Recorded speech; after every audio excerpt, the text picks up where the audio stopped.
Ketika kita berbicara tentang sejarah dakwah Islam, wilayah Afrika Utara adalah salah satu wilayah paling dinamis di dunia Islam.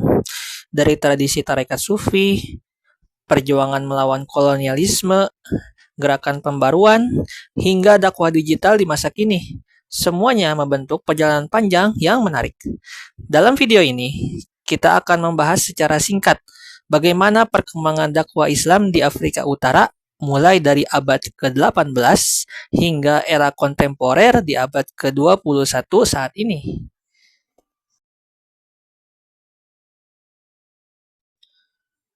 Kita mulai dari abad ke-18. Pada abad ke-18, dakwah Islam di Afrika Utara saat itu didominasi oleh tarekat sufi seperti Qadiriyah, Tijaniyah, Syadziliyah, dan Sanusiyah.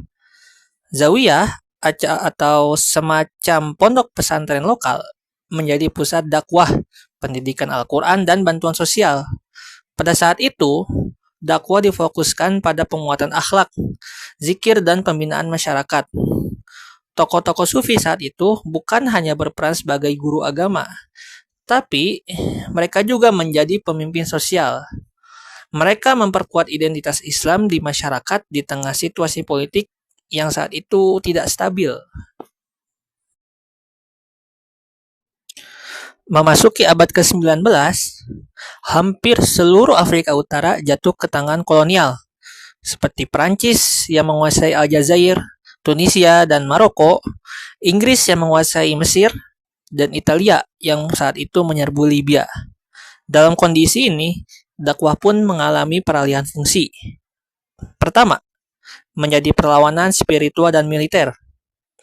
Figur seperti Abdul Qadir Al-Jazairi memimpin jihad melawan Perancis pada tahun 1832 setelah ia diangkat sebagai amir oleh suku-suku Aljazair dan berakhir pada tahun 1847 dengan menyerahnya Abdul Qadir atas Perancis. Selain itu, ada juga gerakan Sanusiyah yang didirikan oleh Sayyid Muhammad bin Ali As-Sanusi pada tahun 1837 di Libya yang melakukan perlawanan pada Italia. Gerakan ini pada awalnya adalah sebuah gerakan dakwah, tasawuf, dan reformasi sosial. Namun, Sanusiyah beralih menjadi poros utama perlawanan rakyat Libya semenjak penyerangan Italia atas Libya pada Oktober 1911. Perlawanan terjadi selama 20 tahun, sejak tahun 1911 hingga 1931, yang diawali oleh kepemimpinan Sayyid Ahmad As-Sanusi pada 1911 hingga 1916 dan berakhir pada kepemimpinan Umar Mukhtar pada 1923 hingga dirinya ditangkap pada 11 September 1931 dan dijatuhi hukuman gantung pada 16 September 1931. Kedua, dakwah menjadi benteng identitas. Dengan masuknya kolonialis dengan membawa sistem hukum dan bahasa yang baru, gaya hidup barat, misi kristenisasi, dan sekularisasi pendidikan, para ulama pun berusaha menjaga bahasa Arab, pendidikan Islam, dan tradisi masyarakat dari segala pengaruh itu dengan menggunakan dakwah penguatan ajaran Islam. Ada beberapa cara yang mereka lakukan untuk penguatan Islam. Di antaranya, mengajarkan kembali Al-Quran dan As-Sunnah, mendirikan masjid, zawiyah, dan halakoh, dan penguatan bahasa Arab. Ketiga, pada akhir abad ke-19, mulai muncul gagasan pembaruan dari beberapa tokoh seperti Jamaluddin Al-Afghani dan Muhammad Abduh, yang mana mereka meletakkan dasar modernisme Islam. Modernisasi Islam sendiri diartikan sebagai sebuah proses pembaruan dalam pemikiran, praktik sosial, politik, dan keagamaan di dunia Islam yang bertujuan untuk menyesuaikan kehidupan umat Islam dengan perkembangan zaman, tapi tanpa meninggalkan prinsip dasar ajaran Islam. Dengan kata lain, modernisasi Islam ini adalah usaha untuk menafsirkan kembali ajaran Islam agar tetap relevan dengan dunia modern. Inilah yang digagas oleh kedua tokoh, Jamaluddin Al-Afghani dan Muhammad Abduh. Awal abad ke-20 adalah zaman reformasi besar-besaran. Gerakan modernis yang dipengaruhi Jalaluddin Al-Afghani dan Muhammad Abduh saat itu menekankan ijtihad, rasionalitas, dan harmoni antara Islam dan ilmu pengetahuan modern. Saat itu, media juga memainkan peran penting. Salah satunya adalah majalah Al-Manar dari Mesir yang didirikan oleh Rashid Ridho menjadi pusat penyebaran ide pembaruan ke seluruh Afrika Utara yang berdasar pada gagasan pembaruan Jamaluddin Al-Afghani dan Muhammad Abduh. Majalah Al-Manar ini sendiri terbit pertama kali pada 22 Maret 1898 dan hingga berhenti pada tahun 1935 setelah wafatnya Rashid Ridho. Sementara itu, di Aljazair, Tunisia, dan Maroko, para ulama membentuk organisasi sosial keagamaan, termasuk Asosiasi Ulama Aljazair, yang mereka fokus pada pendidikan dan moral masyarakat.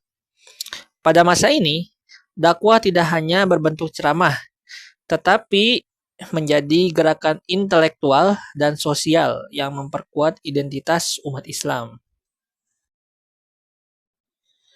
Kita beralih ke pertengahan abad ke-20, di mana dakwah saat itu semakin terkait dengan nasionalisme. Ulama dan gerakan Islam berperan penting pada masa ini dalam perjuangan kemerdekaan. Contohnya, di Mesir, Ikhwanul Muslimin berdiri pada tahun 1928 oleh Hasan al-Banna dan menjadi gerakan dakwah besar yang aktif di bidang pendidikan dan sosial. Sementara itu, di Aljazair, dakwah para ulama mendorong terjadinya revolusi pada tahun 1954 yang akhirnya dapat mengusir Perancis dari negeri Aljazair. Setelah negara-negara Afrika Utara merdeka, dakwah bertransisi menjadi bagian dari program resmi negara melalui Kementerian Agama, media pemerintah, universitas, dan pusat kajian Islam. Memasuki abad ke-21, dakwah Islam di Afrika Utara berkembang sangat cepat. Kemunculan internet melahirkan dakwah digital melalui YouTube, Facebook, TikTok, dan kajian daring. Dai tidak lagi harus seorang ulama besar. Seorang generasi muda pun bisa menyampaikan pesan Islam melalui dakwah digital tersebut. Organisasi Islam pun semakin beragam.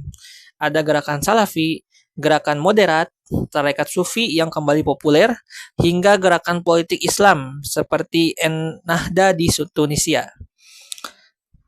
Negara juga menggunakan dakwah sebagai soft power, misalnya lewat pusat moderasi agama, program beasiswa Al-Quran, dan pelatihan imam internasional. Namun, saat ini, dakwah Islam juga menghadapi beberapa tantangan yang besar, seperti isu radikalisme, sekularisme negara, ketimpangan sosial, serta debat tentang peran perempuan dalam dakwah digital. Mulai dari tarekat Sufi di abad ke-18 hingga dakwah digital di abad ke-21, perjalanan dakwah Islam di Afrika Utara menunjukkan bahwa Islam selalu beradaptasi dengan zaman. Perubahan-perubahan itulah yang membuat sejarah kawasan ini begitu kaya dan menarik. Saya harap dengan materi tadi, kita bisa menyadari bagaimana panjangnya perjuangan dakwah Islam hingga saat ini, terutama di kawasan Afrika Utara. Demikian, terima kasih sudah menonton video ini. Semoga bermanfaat. Assalamualaikum warahmatullahi wabarakatuh.